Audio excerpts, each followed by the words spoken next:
The Kodiak rebounded on Saturday, defeating the Cougars 68-66 in overtime. LCC will not be able to earn top spot in the South Division since Mount Royal wins the tiebreaker for scoring more overall points. For the second time this season, the team failed to beat the Cougars at home in front of a nearly packed Val Mattioti gymnasium. In the first half, their press really got us out of the flow of our offense. And I think we were just like really uncomfortable, and we never really got to get into what we usually do to be successful. We just had too many turnovers.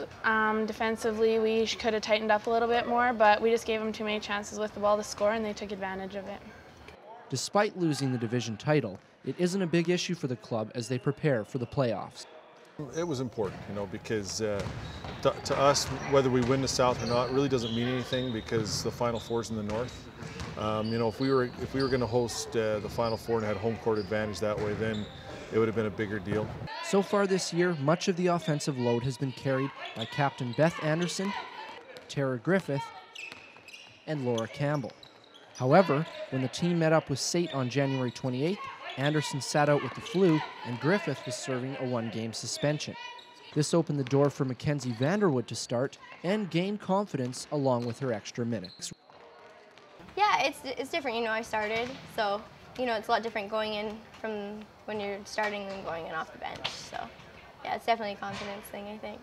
It was tough for us, but it was good because they stepped up and could prove that they can play 25, 30 minutes and we can still be successful. So it's nice to have Tara and Beth and obviously they're a big part of our team, but these other girls can play too.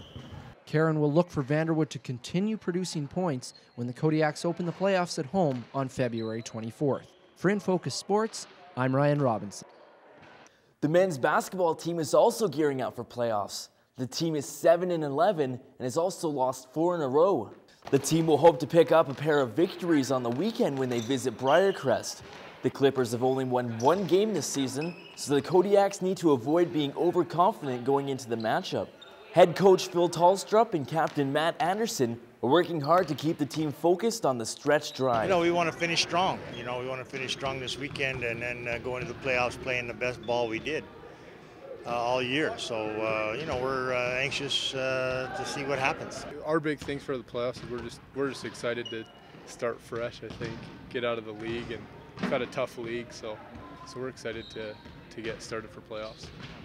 The Kodiaks will finish 4th in the South Division and meet up with either Grant McEwen or Concordia in the postseason. And the Kodiaks men's team also took on the Mount Royal Cougars this past weekend. Here are the highlights from that game. Josh White starts out by putting some numbers on the board. He'll do a 3, then a 2. Anderson dishes to Ryder, who finds the hole. Deason and his lucky headband light the board. Chuck Sterling gets in on the 3-point action. Anderson picks Jeff Price's pocket, but just can't put it in the bank. A simple pass finds Sterling on a turnover and kisses the glass for a deuce. Anderson with some fancy moves sparks AJ Kennedy with an easy 2. Then Shields finds himself all alone and no one to play with. Chuck Sterling throws it up and boom goes the dynamite. As if that wasn't enough, Weeb gets even the Kodiaks fans on their feet. Alley-oop! I guess a Cougar could take a Kodiak in a fight. 88-66 in favor of Mount Royal. AJ Kennedy gets the player of the game. However, this is the 4th straight loss for the Kodiaks men's team. That's going to be it for InFocus Sports. Thanks a lot, guys. Back to you in the studio.